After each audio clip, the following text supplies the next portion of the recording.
விருதுநகர் மாவட்டம் சிவகாசியில் கண் தானம் வழங்கியவர்களின் குடும்பங்களை கௌரவிக்கும் நிகழ்ச்சியில் அதிமுக முன்னாள் அமைச்சர் கலந்து கொண்டு கேடயம் வழங்கி பாராட்டினார்.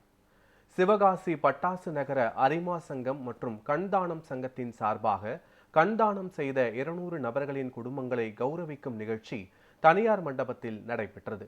இதில் சிறப்பு அழைப்பாளராக கலந்து கொண்ட முன்னாள் அமைச்சரும் அதிமுக மேற்கு மாவட்ட செயலாளருமான ராஜேந்திர பாலாஜிக்கு ஏற்பாட்டாளர்கள் சால்வை அணிவித்து மரியாதை செய்தனர். பின்னர் விழாவிற்கு வந்த குடும்பங்களுக்கு அவர் கேடயம் வழங்கி பாராட்டினார். இந்த நிகழ்ச்சியில் பேசிய ராஜேந்திர பாலாஜி, தான தர்மங்கள் வளர வகுப்புவாதம், இனவாதம், மதவாதம் எல்லாம் ஒழிந்து நாட்டில் தர்மம் தலை தூக்கும் என தெரிவித்தார். அந்த கர்த்தானத்தை நம்முடைய டாக்டர் அரிமா கணேஷ் அவர்கள் அற்புதமாக நிகழ்த்தி வருகிறார், செய்து வருகிறார். நீங்கள் அத்தனை பேரும் உட்கார்ந்திருக்கிறீங்க, அமர்ந்திருக்கிறீங்க. உங்களுடைய தாயார், தந்தையார், உங்களுடைய அண்ணன் அல்லது தம்பி அல்லது சகோதரர், இதுவரை உறவுகள் யாராவது ஒருத்தருக்காக நீங்கள் உதவி செய்து கர்த்தானத்தை பெற்று கொடுத்திருக்கிறீர்கள். அதற்குரிய அங்கீகாரத்தை பெறுவதற்காகவும் உங்களுக்கு அளிப்பதற்காகவும் உங்களை வாழ்வதற்காகவும் நாங்கள் வந்திருக்கின்றோம். இங்கே பல பதவிகளில் சேர்ந்து கொண்டிருக்கிறீர்கள்.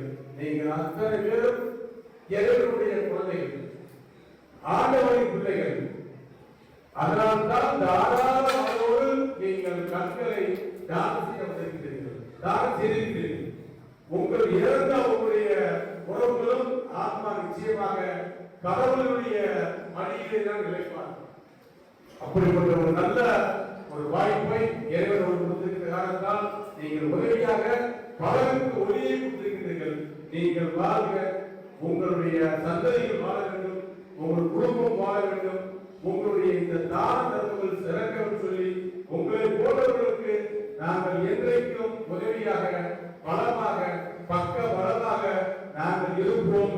இது போன்ற தான தர்மங்கள் நாட்டில் அதிகமாக வர வர வகுப்புவாதம், இனவாதம், மதவாதம் எல்லாம் ஒழிந்து நாட்டில் தர்மம் தலையும்